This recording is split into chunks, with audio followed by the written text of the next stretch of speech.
এই দাউদ আলাইহিস সালাম তিনি যখন সমুদ্রের কিনারে জাবুর তেলাওয়াত করে, সমুদ্রের মাছগুলো সমুদ্রের কিনারে চলে আসছে তেলাওয়াত শোনার জন্যে।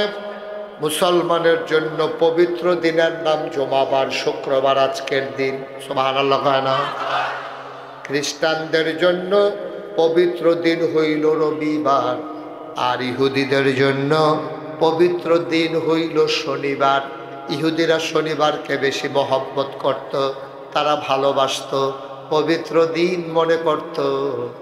এবার যখন সমুদ্রের কিনারে মাছ চলে আসে, ওই জমানার মানুষগুলো আনন্দের সাথে মাছগুলো ধরে ধরে খেয়ে ফেলতো, বিক্রি করত। মাছ আসতো তেলাওয়াত শোনার জন্য। নবীর নাম কি? কিতাবের নাম কি? জাবুর। অসংখ্য ধন্যবাদ, সচেতন নাগরিক আমাদের না? কিতাবের নাম, নবীর নাম। এখন দাউদ নবী শনিবারে তারা দরখাস্ত দিছে মাসারা, যে প্রত্যেক দিন তো সম্ভব না, আর দাউদ নবীরও তো প্রত্যেক দিন টাইম নাই, তো প্রত্যেক দিন বাদ দিয়া শনিবারে উনি কোরআন এই জাবুর তেলাওয়াত করবে। মাছেরা আইসা সব ভিড় করতেছে আপনার এই রাস্তা, এই সমুদ্রের কিনারে।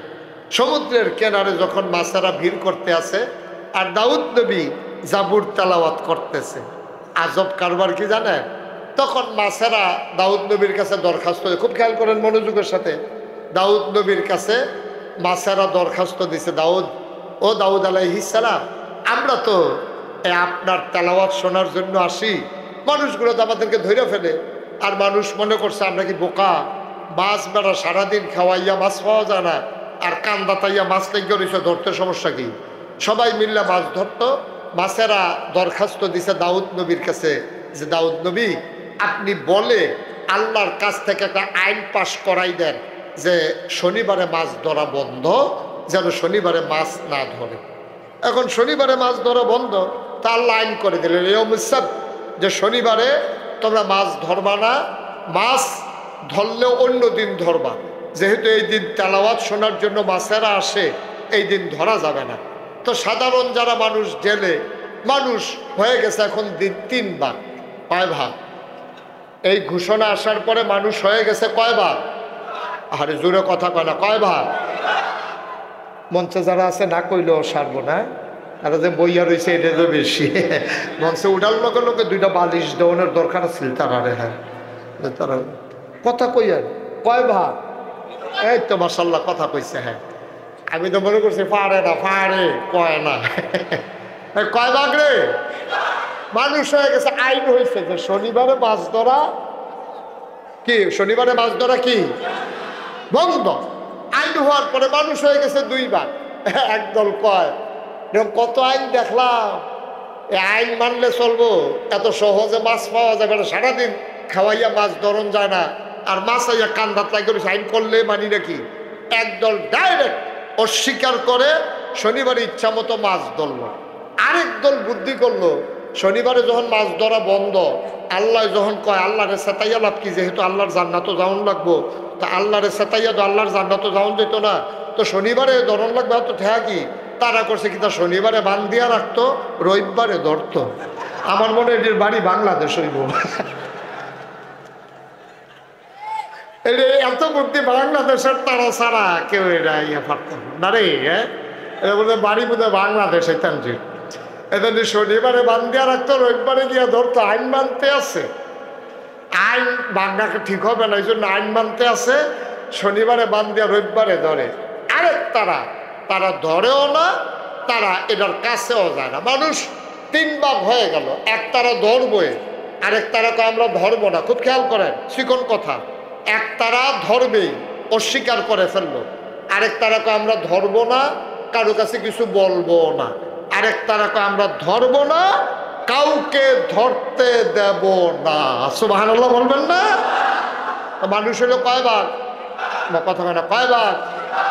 এক তারা ধরবই, আরেক তারা ধরে না, কেউ কিছু কয় না।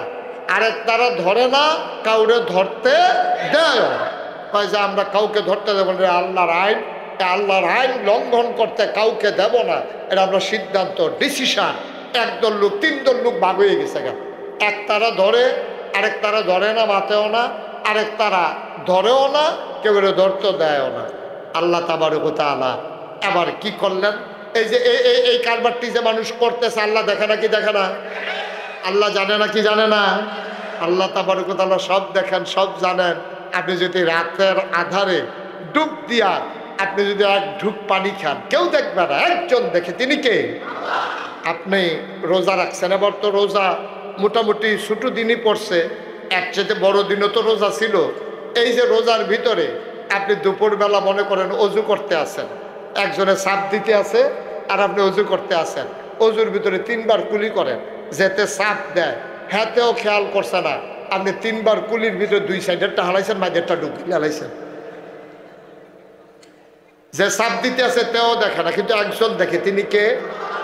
আপনি যদি ব্যানার টাঙ্গাইয়া রাস্তার কিনারে খান, কেউ দেখে না, আপনি তো ঘুরে রয়েছেন। আর করে হাতে নৌকাতে ধানের শীষের ব্যানার খুব যত্ন করে ফুচ্ছা টুচ্ছা রাখতে আছে। তো তার ফুতে জিজ্ঞেস, আব্বা আমরা দি নৌকা আগে ধানের শীষের ব্যানারে তো যত্ন করেন কি রেখে ব্যাক করেছ? রমজান আইলে দেখবা ফিসে দিয়া টাঙ্গান লাগবো, এর লেগে তো যত্ন করে রাখতে আছে, ব্যানার টাঙ্গাইয়া যেন জহান খুললা খাওয়ান যায়। নাউজুবিল্লাহ বলবেন না? জোরে বলবেন না নাউজুবিল্লাহ? এখন দাউদ নবীর জমানায় মানুষ হয়েছে কয় ভাগ? কথা কয়, কয় ভাগ?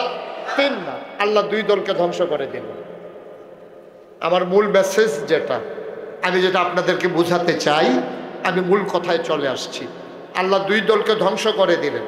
যারা আল্লাহর বিধান মানল না তারাও ধ্বংস, যারা করল না, মাছ ধরল না কিন্তু কাউকে কিছু বলল না তারাও ধ্বংস। বেঁচে গেল শুধু একটা সম্প্রদায়, যারা ধরে নাই, কাউকে ধরতে দেয় নাই। এটা থেকে আজকে এই মাহফিল থেকে সিদ্ধান্ত নিতে হবে, আমরা অন্যায় করব না, কাউকে অন্যায় করতে দেব না। ঠিক কিনা বলো? এই সিদ্ধান্তে না পৌঁছলে দাউদ নবীর উম্মতের মতো আমরাও ধ্বংস হয়ে যাব। আমাদের দেশে 3 দল মানুষ আছে, একতারা ডেমকিয়া, যা মন চায় তা করতেই আছে, আরেক তারা করে না, কেউ কিছু কয়ও না। এবার হোক করে সুফি মানুষ, বিশ্বাস, এবারে দিন দুনিয়ার কোনো খবর নাই, এবারে কেউ করতে দেয় না, আর আরেক কি কয়, নিজে করে না, কেউ ডাকও দেয় না। এইটাই হলো সবচেয়ে সর্বনাশের মূল। একটা বাংলাদেশের গোটা সভ্য পৃথিবীতে সব জায়গায় কারণে কারণে সরকার বদল হয়। সরকার বদল হয় গণ অভ্যুত্থানে, সরকার বদল হয় নির্বাচনের কারণে, সরকার বদল হয় কোনো রাষ্ট্রপ্রধানের মৃত্যুর কারণে। এছাড়া সরকার বদলের আর কোনো পদ্ধতি নাই। হয় নির্বাচন, নয় মৃত্যু, নয় জনগণের আন্দোলন। সরকার সব জায়গায় বদল হয়, শুধু বাংলাদেশে না, গোটা পৃথিবীতেই বদল হয়। কিন্তু সরকার বদলের সিস্টেম, রাষ্ট্রীয় অবকাঠামো, ভদ্র পৃথিবী যেদিন থেকে শুরু হয়েছে সব জায়গায় সরকার বদল হয়েছে। একমাত্র বাংলাদেশ তার ব্যতিক্রম, যেখানে সরকার বদল হওয়ার পরে 330 জন মেম্বার অফ পার্লামেন্ট, আমলা কামলা বদুল্লা, র্যাব, গোয়েন্দা, উপদেষ্টা, ঊর্ধ্বতন কর্মকর্তা সরকার বদলের সাথে সাথে একসাথে সবাই দেশ ছেড়ে পালিয়ে গেছে।